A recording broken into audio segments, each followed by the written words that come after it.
BOXING. We're looking to get 10,000. We're only halfway there. So anyway, follow us at Talkin Boxing. Well, it's that time again. Blast from the past. We shine the spotlight again on fighters from years past. Shadow, top-ranking Joe Louis is the leading contender. Joe Frazier with a left hook. Good right hand thrown by Foreman that time. Look at that left hook. Belt that goes to Ray Mancini. It's Blast from the Past on Talkin Boxing. And this week's Blast from the Past on the Talkin Boxing with Billy C show is being brought to us by the International Boxing Organization, where their computerized ranking system is second to none. Check it out, www.iboboxing.com. And this week, we're talking about former world champion Terrible Terry McGovern. And joining me right now to tell us all about Terrible Terry, the original Terrible Terry, is my man Alex Pierpaoli. What's up, man? Hey, Billy B. How you doing? Not too bad. Not too bad. For reason, but not too bad, man. Terrible Terry, huh? Yeah, terrible Terry McGovern. Was the first Terry, first terrible, right? People forget. Everybody thinks of Terrible Terry Norris, but Terry McGovern was actually pretty terrible. This guy was quite the character. I knew you would love talking about this guy. Yeah, he's quite terrifying and quite terrible in a good way. And I'm a little surprised we hadn't already done him. I was wondering if we did, and then I was like, when you didn't say, we did him back in such and such, with your proficient record keeping, I was like, oh, I guess we never did do him. Yeah, I'm surprised, but it's good that we got to him because, definitely a major badass. Yeah, and he had some of the criteria that you absolutely just love in a fighter. He died fairly young, and he had a lot of problems outside the ring, too. Yes, I like self-destructive guys who die young. Yeah, your favorites, man. That's my favorite. Tell us about this Brooklynite. Terrible Terry McGovern. His real name was actually John Terrence McGovern, and he was born March 9th way back in 1880, although it looks like his obituary, at least the one I was reading in the Hartford Courant, it said he was born March 19th, 1879, so perhaps there's a little disagreement about that. But he was born in Johnstown, Pennsylvania, and soon moved to Brooklyn, New York. And as Burt Randolph Sugar says, he was all Brooklyn, this guy. He's an Irish kid. He was 5'4" tall, and he fought from bantamweight up all the way to lightweight. And he was like a windmill of a fighter, very, very aggressive, an attacking type style. And if I could read a piece from Burt Sugar, one of our favorite books that we always like to go back to during the blast is Boxing's Greatest Fighters by Burt Randolph Sugar. And he has Terry McGovern ranked at number 30 all time. And I just thought this was a beautiful way to describe his style. This is from that book from Burt Sugar. Truth to tell, McGovern's style was no style at all, but his own version of mass mayhem. With sloping shoulders, thick forearms and heavy fists, small waist, deep chest, and the legs of an acrobat. A bob-nosed and bushy beetle eyebrows framing a pair of embers that doubled for eyes, McGovern had the look of a fighter and the fighting technique of a human volcano. Fighting like a bearcat, albeit a 5'4" one, the little harp waded into his opponents without nuances or subtleties, throwing a frenzied orgy of punches with lightning speed, tireless aggressiveness, and a punching power qualitatively different from anything ever thrown by a bantamweight before. His object, to destroy his opponents, forcing them to look for a clean, well-lit place in which to collapse or begin looking for the first trolley going south. Yeah, I mean, this guy, when you read the descriptions that they tell you about him, and that great piece by Burt Sugar, you know what name pops in my head, right? Harry Greb. I mean, Yeah. it's very similar. I mean, people might say, well, what about Homicide Hank? But I mean, I just think that the description of how this guy fought and the ringside accounts was very similar to the late great Harry Greb. And anybody that knocks out a fighter named Freckles O'Brien in the first round, he's got to be good, man. He's got to be good. He fought a guy named Freckles O'Brien.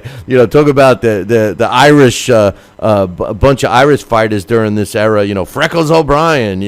Sullivan. Yeah, I wonder what the crowd was like at that fight. Yeah, right. But I mean, look at the names he fought. Harry Forbes. These are all fighters that he fought multiple times too. Harry Forbes, George Dixon, which is Little Chocolate, Frank Earn, Joe Gantz, right? Young Corbett too, Dave Sullivan, Harlem Tommy Murphy, Battling Nelson, Jimmy Britt. I mean, everybody who was around during that time stepped in the ring with Terry McGovern, and a lot of them didn't fare too well. Yeah, that was the really thing that was amazing about him, I guess, and that's what Sugar definitely is alluding to in his piece, is that this was freakish power in the hands of such a small man. And it was probably, I think maybe that was part of why the Prince Prince Nassim Hamed became as popular as quickly as he did, is because it's rare to see that sort of bone-crunching, concussive power in those light weight classes, but that's what McGovern delivered. And I mean, look at when he won the title in Tuckahoe, New York. I don't even know where is that. That's in Westchester. Oh wow! When he laid waste to Peddler Palmer, and that fight, there was like everybody was there. In the audience at that fight was Frank Earn, Tom Sharkey, Bob Fitzsimmons, Kid McCoy, Jim Corbett, and John L. Sullivan. And the fight ended up being just a one-round blowout where McGovern just battered Palmer into partial insensibility, is what the Hartford Courant called it. They said his arms were never at rest for a moment, and he beat down Palmer's guard with sledgehammer blows. Stopped him in one round to win that was for the bantamweight title. Yeah, but that was an interesting thing because I guess they both were feathers, even though it was a bantamweight title. Everything that I know of Terry McGovern, there's one thing I've never heard anyone say about him, and anything about defense. I think his only defense was, his onslaught. I mean, did you uncover anything about, his ability to avoid getting hit? Not really. A lot of times you read a fight report where it does say, like, on this night, science carried the day. But no, that was not the case there. I know. It's like, your best shot at beating him is before he starts, Bert Sugar said it about, Greb, and he also said about Harry Armstrong, Henry Armstrong, how you how to defend yourself against the onslaught. Well, you got to say the same thing about Terry McGovern, because he was the same way. He could have been called a windmill and everything. And I guess Terrible Terry just sounded better. Yeah, and I think that's part of what made the real controversial point of his career, which I think I was thinking about it in the way when you and Marty Mulcahy used to break down fights, the way Marty would say that, before you start looking at a guy, you throw out his best performances and you throw out his worst.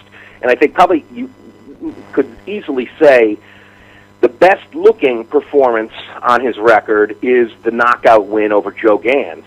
But that fight should be thrown out when looking at Terry McGovern, even though there is video of it, and part of it was because that fight was a huge event at the time. It was also very likely fixed. But even in that little clip of video, which I did post, or I will post if I didn't already, I posted it somewhere earlier, but I'll post it again, make sure I put it in all the social media for the show, because it is, it's only a 2-round fight, and it's, you see Terry McGovern knock down Joe Gans quite a few times, but, I defy you to find a clean punch.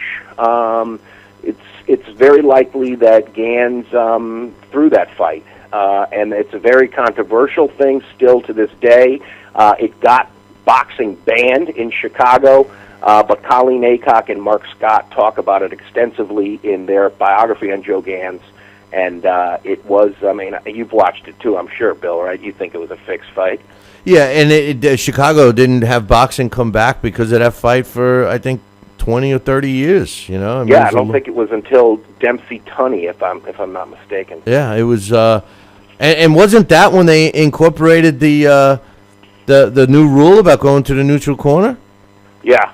Yeah. Yeah, I think that was the fight. You know, interesting thing about this guy, too, when you look at Terry McGovern and you start realizing the names that, you know, I just rattled off those names, you know, Young Corbett, too, Jimmy Britt, Battle and Nelson, you mentioned Joe Gans, you know, Frank Earn, George Dixon, Little Chocolate, you know, they're all Hall of Famers, you know, they're all Hall of Famers that this guy beat, you know. It's also funny to see that when you read, you know, the accounts of his career, they say that he was at his best when he started in the beginning of his career. 1897 was when he turned pro, and all the way up to 1903, he fought frequently, and you know, he was you know, a great fighter, blah blah blah. And then they say, you know, his skills eroded rapidly, and they said he only fought sporadically from the end of 1903 until his last fight, which was 1908. And it's kind of comical when you look at what they're calling sporadic. In 1904, he fought 4 times. That's like we're giving a guy a Fighter of the Year award for fighting 4 times now. You know what I mean? You know, 3 times. He fought once in 05, 3 times in 06, and twice in 08. He only took 1 year off in his whole career, and that was 1907. And they referred to that as fighting sporadically. You know, today's standards, you know, that's a busy fighter. Definitely, yeah, and the thing that's, I mean, I shouldn't laugh because it is tragic, and it certainly is symptomatic of what. But you love this kind of thing. But he, it appears, he was actually hospitalized, put into a sanitarium. I'm trying to find the multiple the sanitariums, multiple. Here. Okay, yeah, here it is. The well. There was a point, it appears that a lot of these things were alcohol related, because at one point he was arrested, and I think this was 1904. 1905, yeah, because look at 1905 was when he didn't fight till the end of the year. At one point in the spring, he had been hospitalized in a sanitarium, and they had thought that he was never going to get better. They institutionalized him in his obituary. They say how he was hospitalized with what they termed an incurable malady. Now, I would assume that would lead to both, alcoholism / depression, a sort of dementia type diagnoses. But within a few months of being hospitalized, he seemed to recover. And then a few months later, he was fighting again. So, because for a while, it looked like his career was over. Well, because of health reasons, and that was why he wasn't fighting.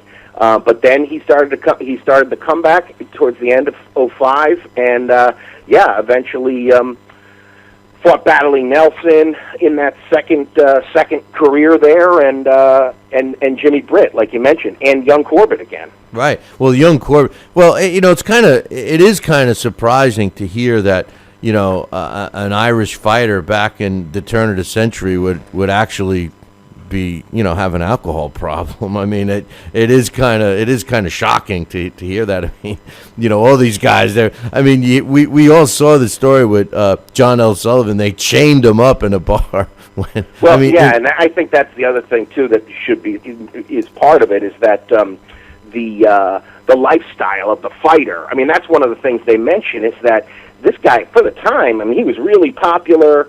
He had a tremendous style. You know, people wanted to see him fight, and he had made about $200,000 in his career. Unfortunately, he spent it about as fast as he earned it. Yeah, well, that's the problem. You know, it was only stopped twice in his whole career, Terry McGovern, and the first time was kind of you mentioned young Corbett too, and did you read the article? These two weren't too big fans of each other, and he's on his way. Corbett was on that night when he was on his way to his dressing room, to prepare for the fight, and this was a fight that he had with McGovern.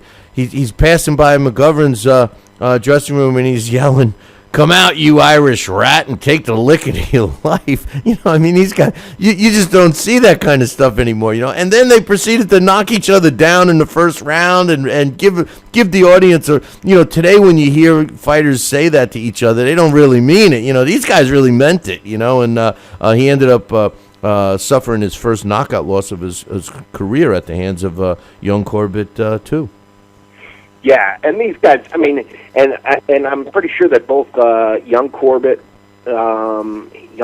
2, Battling Nelson, George Dixon, Joe Gans, those are all Hall of Famers on his record, right? As well as Jimmy Britt, too. Yeah, Jimmy Britt is definitely a Hall of Famer. He's one of the most underrated all-time greats ever. Yeah, when you think about that, not only do you have some, those great stories like that, but these were like the best of the best at the age. That's what I'm saying. Awesome. Back then, these guys fought. They wanted to fight the best. It's totally different than today, where they're trying to avoid the best. When you mentioned that he kind of lost his mind a little bit, it was well documented that he was extremely erratic. And that he wasn't just in one sanitarium. He spent multiple stints in multiple sanitariums, and they all let him out afterwards. And this was even after he stopped fighting. He only lived 10 more years after his last fight against Spike Robeson in 1908. Yeah, and I see this here. This article is he was arrested and committed to an observation ward. This is the summer of 1909. It was his wife who had him arrested.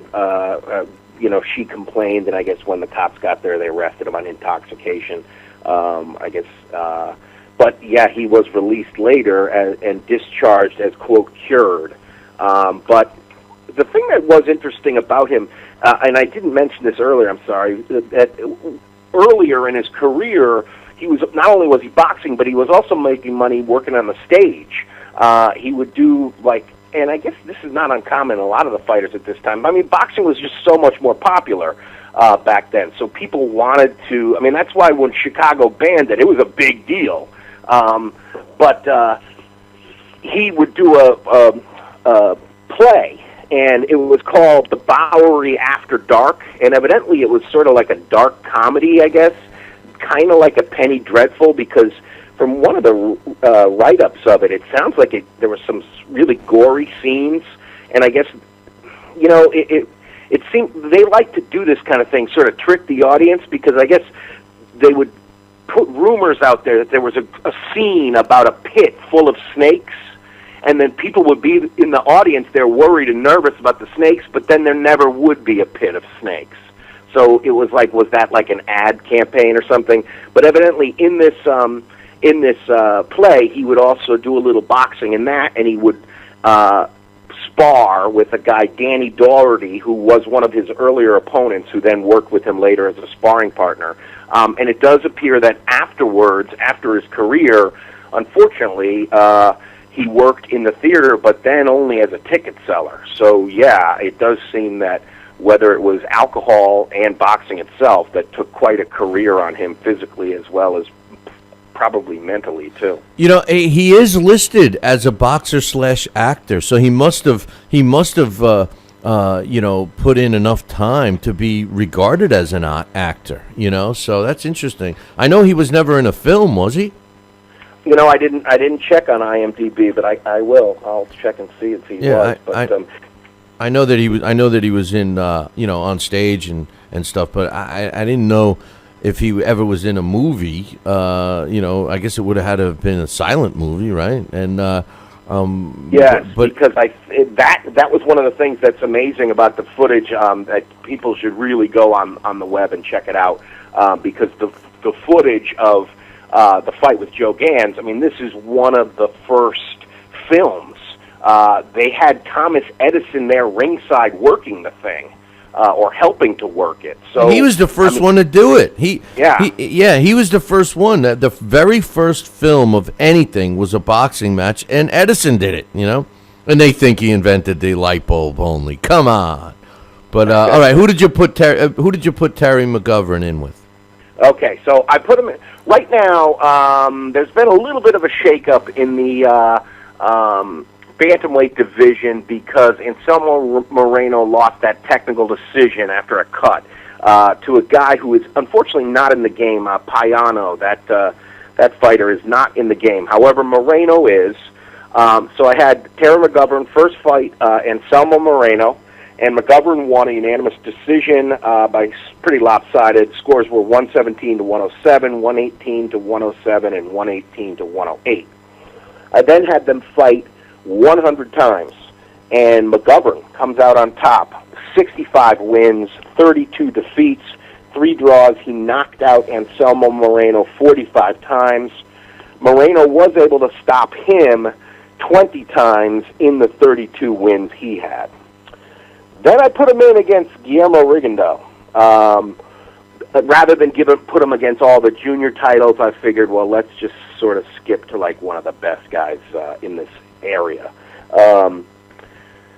This was pretty wild. The first time they fought, it was a draw. The next time they fought, a majority draw. The third time they fought, it was a majority decision for Rigondeaux after a 6th-round clash of heads opened such a grisly cut on McGovern, they had to stop it.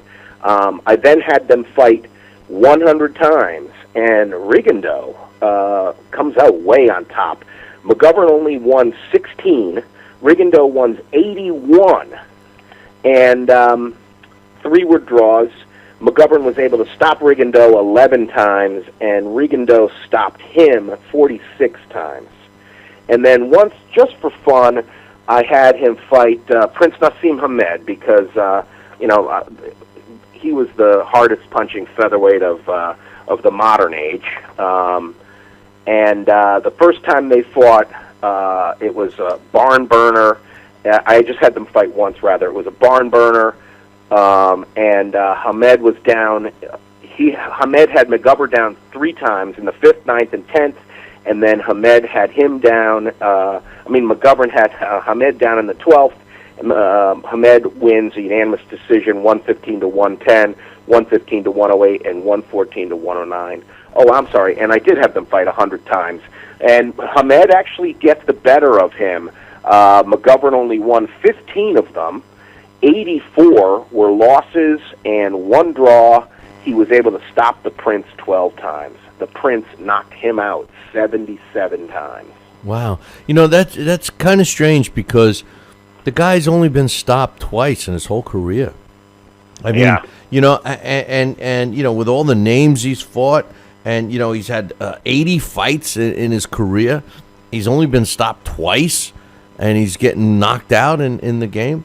But anyway, I like the game, and I think it's great that you do this. And by the way, anybody out there, if you don't have a copy of the Title Bout Championship computer game, visit our website, www.billycboxing.com, and get yourself a copy. It's pretty cool. It kind of adds a different dimension for us when we do these blasts, doesn't it? Definitely. I mean, and there's a lot of ways you could. What I'm doing is using the fighter's record and selecting top condition. But there's a lot of putting both guys in top condition. But there's a lot of different ways you could set it up, and you could make one guy distracted, like have emotional or personal problems before the fight, and you could have the other guy come in not quite 100% in terms of condition. So you could play with it quite a bit. I think if you're a true fight fan, you'll like it. But like you've said, it's not heavy on graphics. It's more, it's a good kind of thing. If you have friends who come over for pay-per-views, it's a good conversation starter, that's for sure. Well, I guess the new version, which is due out, I think, the end of this month, is going to be a little more, video friendly. But you don't get it for, if you're used to playing, an Xbox or whatever they got now. What do they got? The Wii. And all I've seen the graphics on. They're even beyond the Wii now. What are they on? What are they on? That new thing called Nintendo? What are they on? I think we're like PlayStation 4 and Xbox. There's like a new Xbox too, I think. Yeah, because I've seen some of the graphics. It's amazing. As a matter of fact, I was watching a pregame show for a football game the other day, and I actually thought I was watching video, and then they're telling me how they were simulating the game on the Madden. Madden 2015 or whatever it was, and I was like, "Oh my God, it looks literally like I was watching video." But yeah, some of those sport games like baseball and soccer and football, they are absolutely, in the basketball games are absolutely amazing on those PlayStation. And but unfortunately, the boxing ones have not been quite to that same level. No, well, you know what? It's a lot harder for the boxing, I think. But there was one game I used to like that, not Mike Tyson's Punch Out either, Soda Popinski, but there was one good one that was okay. But anyway, terrible Terry McGovern. He was a former world bantamweight and featherweight champion. He had a career record of 59 wins, 44 coming by knockout. He only had 5 losses in which he was only stopped twice. He had 4 draws, but then he also lived during that newspaper decision where he got 6 wins, 1 loss, and 5 additional draws. He died at 37 years old, and actually, you didn't even get to tell us about his death. Go ahead, man. He died of pneumonia, right? And dissipation and pneumonia in hospital. Very sad, very depressing. Very sad, but you loved every minute reading it. Yes. Very tragic. Very tragic. 37 years old. Lots of morbidity. Yeah, he was only 37 years old. He had a tough 37 years. He was only 5'3", like Alex said before, 65-inch reach, which is fairly long reach for a 5'3" guy. He had 541 rounds as a pro with a 55% knockout ratio. He was inducted into the International Hall of Fame in 1990, and that's probably why you figured, why haven't we done this guy yet? But anyway, great job. Our blast from the past, terrible Terry McGovern, and as usual, Alex, great job with that one.